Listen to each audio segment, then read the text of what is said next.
Hello. Hi, how are you doing? All right, how are you? Good. Thanks for willing to do this. No problem. So I can just jump around then with the roles in your career so far. Okay. I know everything started with ladies versus butlers. Yeah. A long time ago. I was still in school back then, so um yeah, I auditioned and somehow got the part. So, yeah. Still getting my master's degree at that time. hmm And I have found that people who had musical backgrounds kind of took to dubbing easier. Did you have that experience? Yeah, for sure. Especially because of the rhythm. You can tell with the beeps a lot better and stuff like that and the pacing um with like matching flaps and all of that. hmm And then what your first role with Funimation be in Juden-chan? No, my first role in Funimation, actually I started by doing bits with them in like, God, 2019, 2019-ish when I moved down to Dallas. So I did bits and then my first named role with them was in Free. Right. Yeah. And with I guess it kind of depends on the boy, but do you have like a process for when you do boy voices? When I do boy, not really, because like my voice is naturally lower to begin with, and kind of androgynous. So like I don't know. It's just what I feel like fits the character. I have like six different ones that I can use depending on the situation. So, hmm yeah. What about with like the first one that you had a lot of depth to explore? Character, you mean? Yeah. Um, Probably, well, there was Suki in Love Live, the movie. She was really great, but I feel like the one that I had the most like emotional depth probably with first was Hototo from Appare Ranman. hmm Because he's like such a young boy, but he's gone through so much. He watched his whole tribe be killed and his village set on fire and his father murdered in front of him, and he's just trying to, move past um all that trauma and get his revenge, but also realize that it's not really about revenge and all that stuff. So he's been through a lot. hmm And I really loved working on him. Do you find it do you personally find it more difficult or easier to do high octane emotional stuff when you're doing boy characters? No, I think it's, they're still just characters. It's basically the same. Okay. What do you think is the case where you've had to get the darkest emotional headspace for so far? Probably Rena from Higurashi. Yeah. Just because there's so much to unpack with her, and like she just like another would be probably Wonder Egg Priority, but like that's such a short period of time. And so like while she goes from 0 to 1,000 in like 2 seconds. Nana is like over a long period of time as she slowly gets crazier and crazier and crazier. I remember after the sessions for that, it was just very exhausting. Because like, oh my God, that paranoia and like um the frenzy and having to do all that screaming and stuff while still sticking to like the flaps on the screen. It's pretty it's pretty nuts. Yeah. Yeah. Throughout your entirety of playing Rena, was there a single moment that was the most difficult for you, like the darkest scene? I think with her, the hardest part was when she was burying the person's body, real and then realizing that that still wasn't enough. And she's like, what should I do? Like, will my family ever be freed?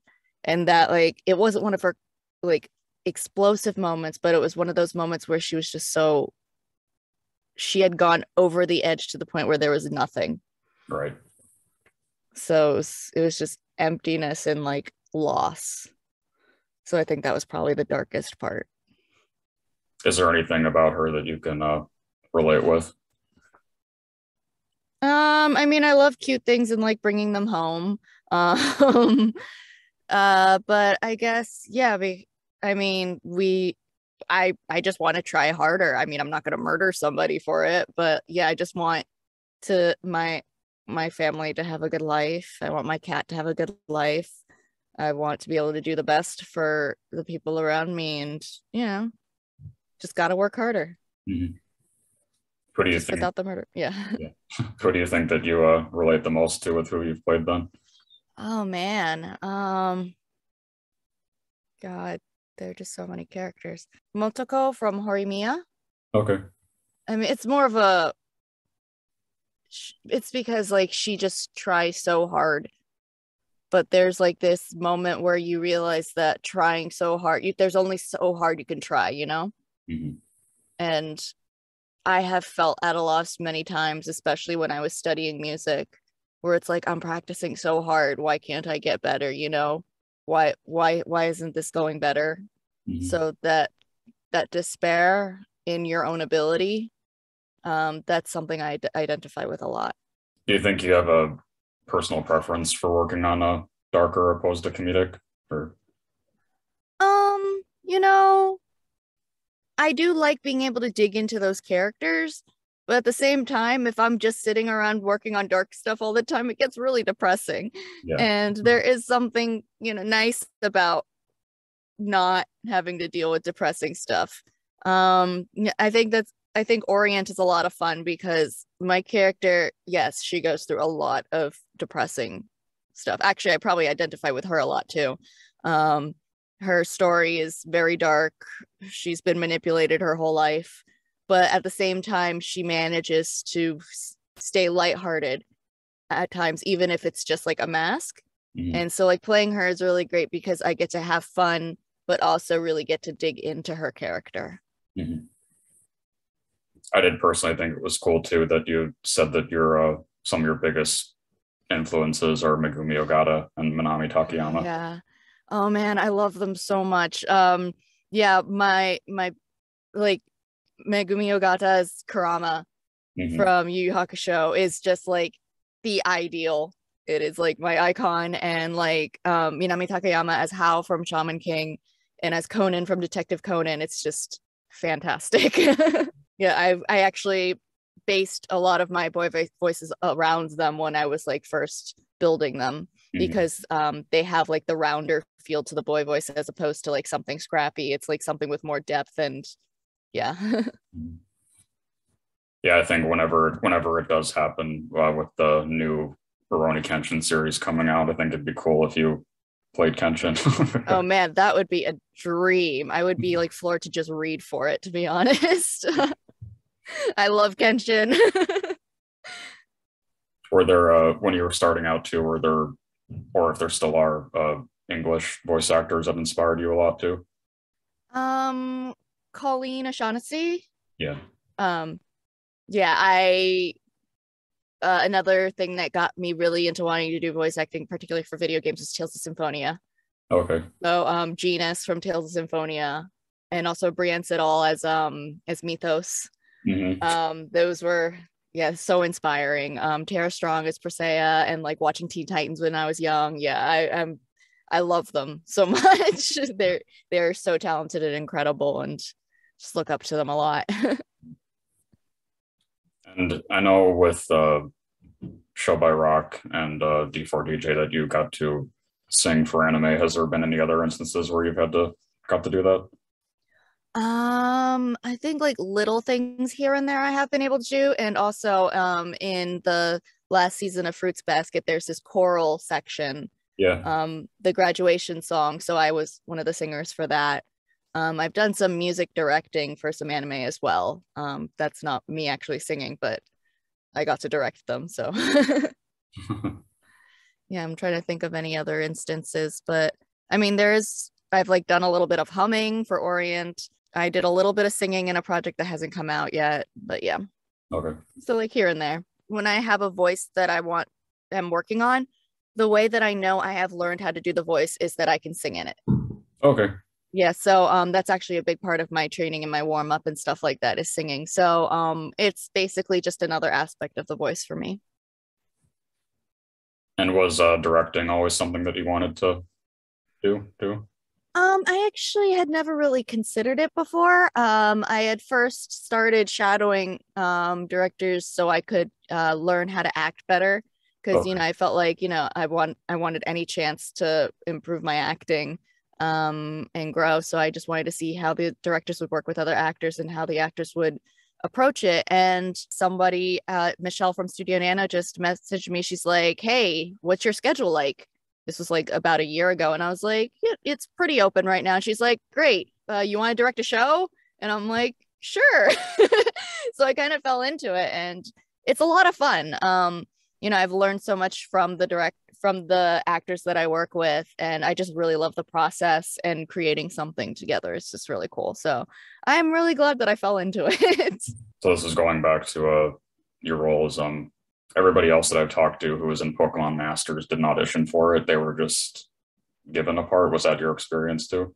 I actually auditioned for it because I guess my character is later on. I'm assuming like when it first started, um they might have just auto cast a lot of characters. I know a friend of mine, she auditioned for like a different character and then was cast as the one that she was cast as. But by the time when I was when everything was remote, they were coming out in auditions. So I Mhm. auditioned for it. What was the story of is there any special story with Demon Slayer then? That one I did not audition for. I got the email from my agent and I was like, is this real? This is yeah, it's still hard to believe it's real sometimes. Yeah. It's been a lot of fun though. She's absolutely nuts. But Do you find, yeah, do you I've find been really blessed. do you find it easy to connect to Suma too then? Suma, she's just, yeah, she's so full of energy and so crazy and passionate and has no filter. I mean, I guess that makes her kind of obnoxious, but like, you can have so much fun with her.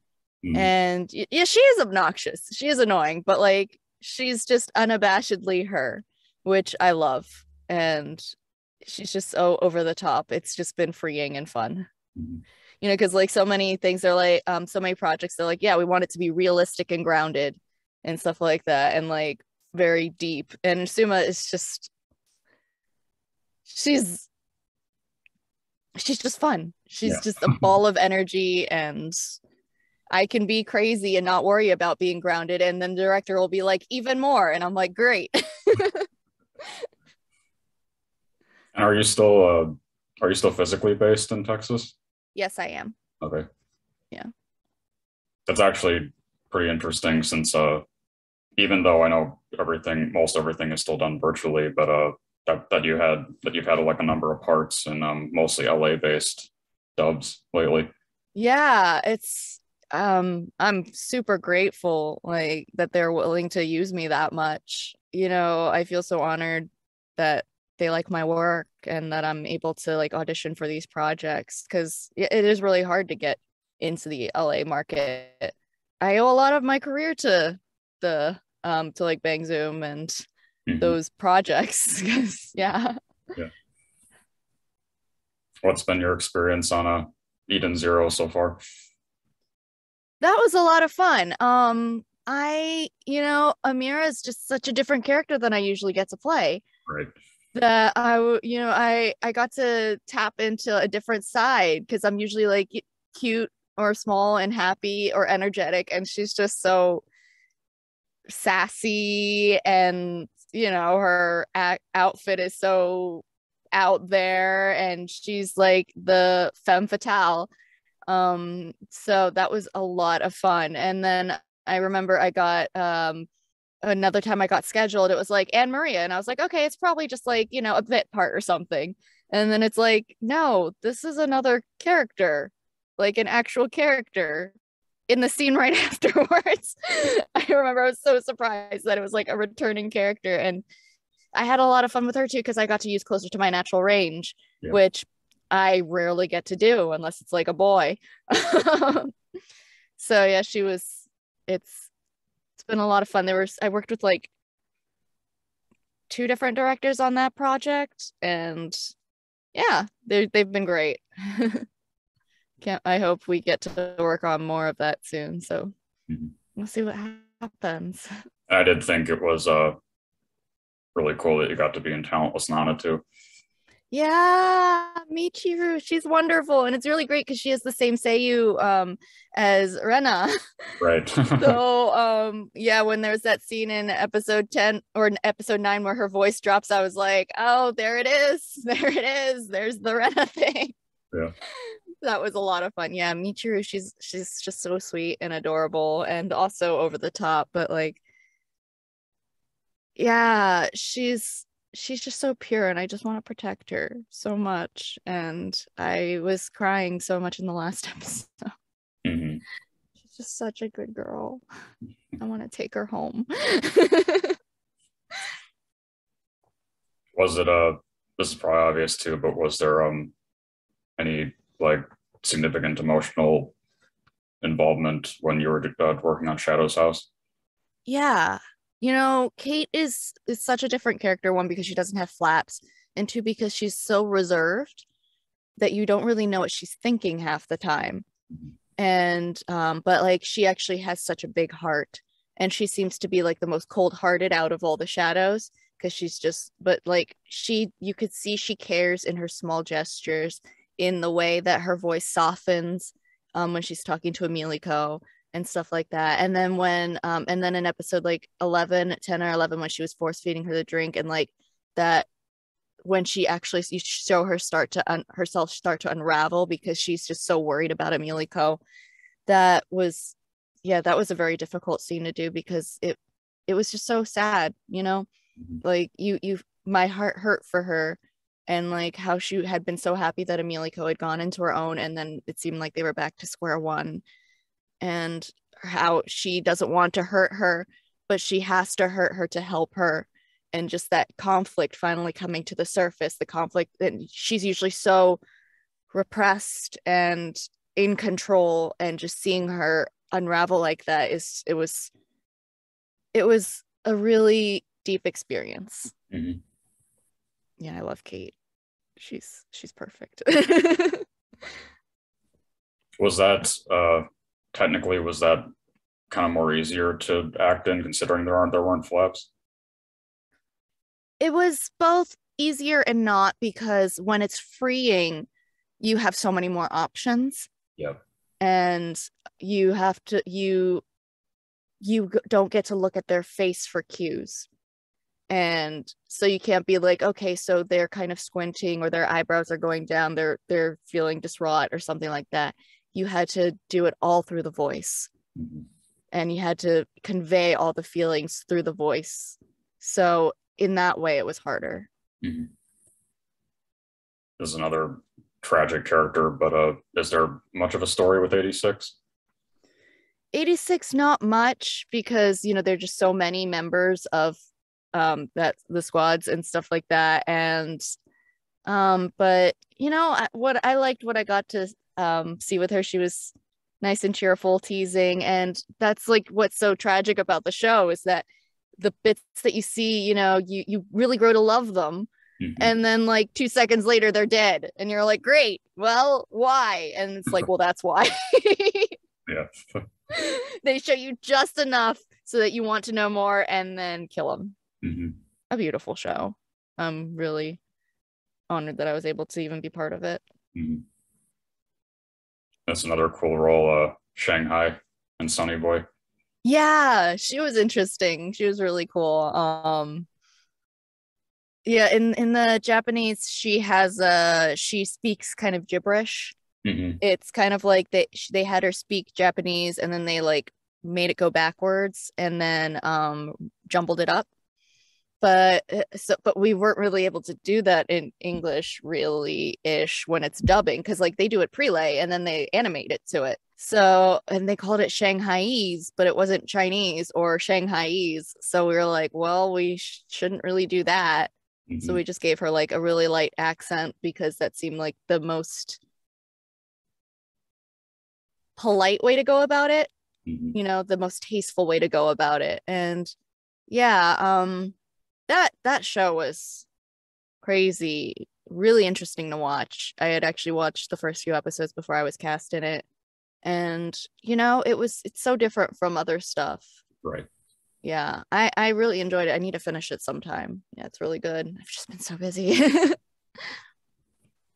Has there been a case with a major character you played so far where it was difficult to get a handle of them because they had so many facets of their personality? Or Luckily, not yet. Um, I've luckily been cast in roles that have suited me quite well. There is one that I've started working on that like the first few lines were difficult, but like once you get into a rhythm, you end up getting more comfortable. It's always a little difficult to first build a character, right. but like after you get comfortable, it generally works out fine, Mhm. is what I've found. Has there been a case where it was difficult to sustain a voice? Sometimes Suma, just because she's yelling all the time. Okay. And like when you have to be high pitched and whiny and wailing and yelling the whole time projecting. Well, I mean, like in my emails, my booking emails for that, it's like, note the sessions may be vocally stressful, Mhm. and they weren't wrong. So there is that. I guess another would be Orient, because again, Tsugumi is all over the place and screaming and stuff like that. Her episode, one of her big episodes comes out tomorrow.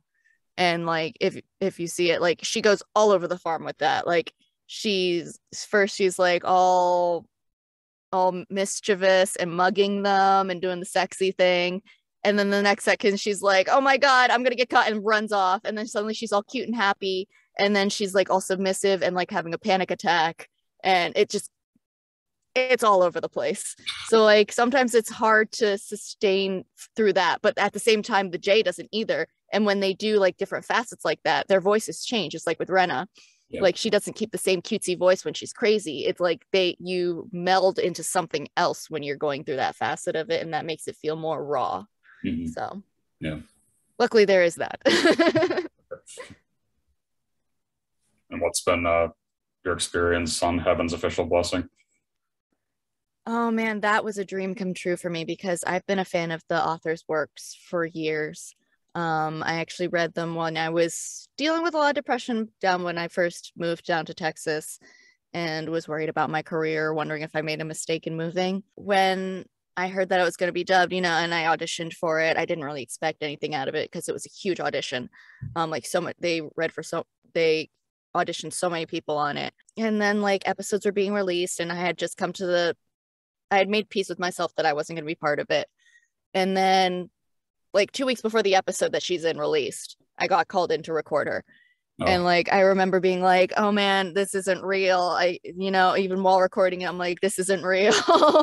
And I was just so nervous about doing her justice because of how much I love the series and the work and the novels and the author's works and stuff like that, and how much the character meant to me.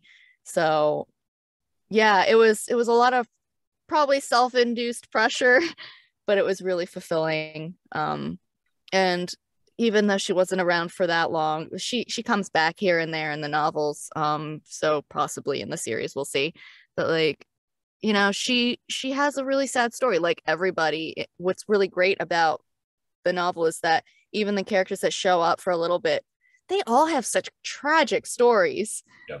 And it's like they're just knives everywhere. That's the joke with the novel, actually. It's just like you just read it because it's fluffy, and then there are knives. Yeah. So like it does a great job of fleshing out even like the smallest characters, which I Mhm. really love. And she's so strong in a series without many female characters. She still manages to be a strong character, and like, she has a lot of poise, and yeah, she's Mhm. been through a lot. And you wouldn't necessarily expect to that there was as much depth in Legend of Hay either. Oh, I love him too. That was another one. So I use WeChat it's a app to texting app, sort of like messaging, kind of like Line, um, and like Facebook Messenger and all that. And for years I've been using the Luo Xiao Hei stickers on there, Oh, because my last name is actually the same Luo as Luo for Luo Xiao Hei for Legend of Hei. And so it was always like an inside joke. My brother and I would always just use these stickers everywhere. And because I love cats. And then so when I found out the movie was coming out, I was like, man, I would love to at least like, read for it or play like person A or something in it. It'd be a dream to just be part of it. And then like I had gotten an email saying like, yeah, we want to cast you as the lead in this movie. It's about this character who's a cat and a boy. And so like I didn't dare to dream about it. And yeah, it ended up being Hay. And he's, I loved playing the cat parts because it's just meowing in this little closet that I use for my booth and like making all those sounds. And he just has so much explosive character and it's adorable. And I loved the bantering scenes between him and Wu Xian or Infinity. And it's just such a heartwarming and beautiful film. And I've watched it so many times. It's embarrassing, both in English and Chinese. I still need to watch the Japanese. I do have the Japanese Blu-ray, so I need to watch that because I got the special edition of the Japanese release as well, because it came with the soundtrack and everything. So yeah, it's I love Ghibli films, and it just has that Ghibli feel. Are you pretty good with like watching yourself or listening to yourself in series? It really depends. Yeah, it really depends. Half the time I just want to throw the TV out the window. It's like that's a thing. That is definitely a thing. I'm glad other people like it. It just feels so weird seeing my voice come out of it sometimes. But for some reason I was fine with Hay. I think just because it's just such a good movie. Is there like a single performance that you've done that you're the most proud of? Probably Rena. Okay. Yeah. At least currently, like that I can really talk about. It's either Rena or Hay. Because like I mean I know that they're like totally different. But yeah, just because Rena also like I was a fan of Higurashi since the original series came out. And played like the visual novels and stuff like that, feeling like I hopefully did her justice, and seeing people enjoy it, it means a lot to me. So it's an important performance to me that I'm proud of, because she's just so crazy. And I've been told that I always seem very put together. So I don't know if it's true or not. But so just being able to do that kind of crazy explosive performance successfully, I learned a lot through her. Yeah, for me too. Like in particular, the scene where she's killing Ritsuko. I just thought that was what you did with that was like a goosebump invoking. Thanks. Yeah, that was so good. I loved doing that. It was fun. Yeah. So then another bigger character, Rocco in Railgun. Oh yeah, she was great. Yeah, she was my first really being able to stretch out of the cute characters that I usually got to do. Like, the happy character. I finally got to be she's just so self-assured and sadistic. It was a lot of fun being able to play like the villain finally. Yeah, people love playing villains because it's fun. You get to be bad. You don't have to be nice, and like you can just there's almost like you don't have to feel guilty about being bad. And yeah, Rocco just like I remember like we were just laughing in the booth whenever she's like, "Oh my God, it's my friends. I'm gonna be really," and they didn't even recognize me. Okay, this is fine. Anyway, back to doing my master plan. Yeah. It was just hilarious. Do you always find something to relate to, even if a character is like really messed up? Yeah, because I think that's important to put that real. It helps make the performance more real and the character seem more like an actual fleshed out person rather than just a thing that you look at. Yeah. And then I haven't seen you talk much about Disgaea. It was a DLC character, so I had a lot of fun with her. I loved being in the booth and being like, Rice, Curry, and just shouting like that. I was like, what? And then like Tony Oliver, who's directing me, he's like, yep, that's what's going on. And I'm like, this is amazing. I love it. So I know they actually did a collaboration with Usalia and Gogo Curry, and I love Gogo Curry. So like I actually found the clear file folder that they have where she's eating the Gogo Curry and it has the logo on it, and I'm like, this is amazing. But yeah, she's adorable. You know, I love Gremlins. I love playing Gremlin characters. I don't know if you can really talk much about it, but I know you get to be a major character in like the upcoming Of Love game. Oh yeah, it's actually already on open beta. Okay. Yeah, so it's already out. Yeah. Yeah, that was a lot of fun. She's so different from the rest of the characters because so many of them are like very military-esque, and then she's just like wah wah wah, and so like that, like I think on an actual line I said ooh ooh, and so like because that's what they said in the Japanese, and it's like she's a lot of fun. Oh my god.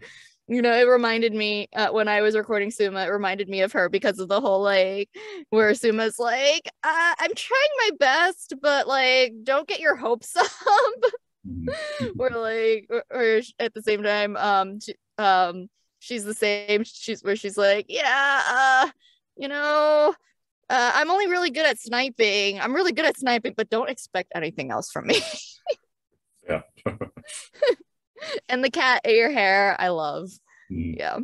I love how she's considered like the mascot. She's great. Another really recent one, Anne in Rose King. Yeah, that's such a it's such a cheerful series. Yeah, she, you know, she goes through a lot. Hi, Noctis. Meow. You know, she really loves Richard, and just the fact that she decided not to pursue him because she didn't want him to be used. That whole conversation with Warwick was the whole conversation was just really like Brent does a fantastic job as Warwick, and just working off of his lines, like I felt so scared, and that really helped me with like her determination as someone without a lot of power. Because like yeah, the women in that show, they're so strong, but they have to be crazy in order to be strong. And like Anne is one of the only characters in that show that manages to stay pure, which is very difficult considering how twisted everybody else is. And so yeah, I've really enjoyed working on her so far, and I know some difficult times are coming up ahead for her, but you know, we'll see what happens. I know it's another thing that's pretty rare, but has there been a situation where you've gotten to record with somebody in the booth? I have, well, I mean, there's Walla, but I also did a prelay thing where the session was we were all on Zoom and we were recording off of each other while recording on our ends, and then we just sent the files in afterwards, which was really great. Okay. Yeah, so you act off the other characters and you just it's the chemistry's great. I really want to do more of that. So is there anything else that's upcoming that you're a part of that you can safely talk about, or? Not that I can safely talk about, unfortunately. Yeah, I've been sitting on some things, but hopefully I can talk about them soon. Yeah, I've just been really lucky, and I'm so grateful for all the support and all the people who have had faith in me and given me these chances. Yeah, I owe so many people a lot, and I will continue to work hard so that they don't regret it. Is there any aspiration for you to move to LA at some point? Yes. Okay. Yes. Yep, I'm working on it. Okay. Yeah. And is there a recommendation for like the equipment that you use? What I use is basically considered the industry standard. It's the Neumann TLM 103. So yeah, a lot of studios will actually require you at this point to have something of that level, just because it's easier to match the mixing for them with the other actors and with in studio. Yeah, the interface I use is an SSL2 because I record off a PC and not a Mac, so I can't use the Apollo Twin, which a lot of people use. I used to Focusrite Scarlett before that, which a lot of people use as well. But it's not technically as good. I mean, I recorded Hey and like D4DJ and all that stuff off of it, so I think it's fine. But yeah, the SSL2 does sound a lot better to me, even with that. So, but it's pretty cheap. It was like $250, which is cheap compared to like the Apollo Twin, which is like $1,000. So, you really get your money's worth. Yeah, so my equipment together, these two probably cost like 1,500, Okay. which all things considered isn't bad. I don't think you really need like a fancy booth. Again, I'm in a closet. I have acoustic panels and foam and blankets and plushies, like this guy, and this guy. But yeah, so it's just as long as you are able to dampen the sound, absorb the sound, as long as your space sounds good. But yeah, totally. Getting your space to sound good is definitely more important than getting good equipment first, though, because if you get like a fancy microphone and your space isn't treated, it's still going to sound awful. Mhm. But yeah, those are my recommendations, really. Okay. And my final question is always asking, what do you want your legacy to be? I just want to be remembered as a good person. And I just want people to enjoy my work. If it can touch their hearts, that's great. Yeah, I don't really have anything grand, I guess.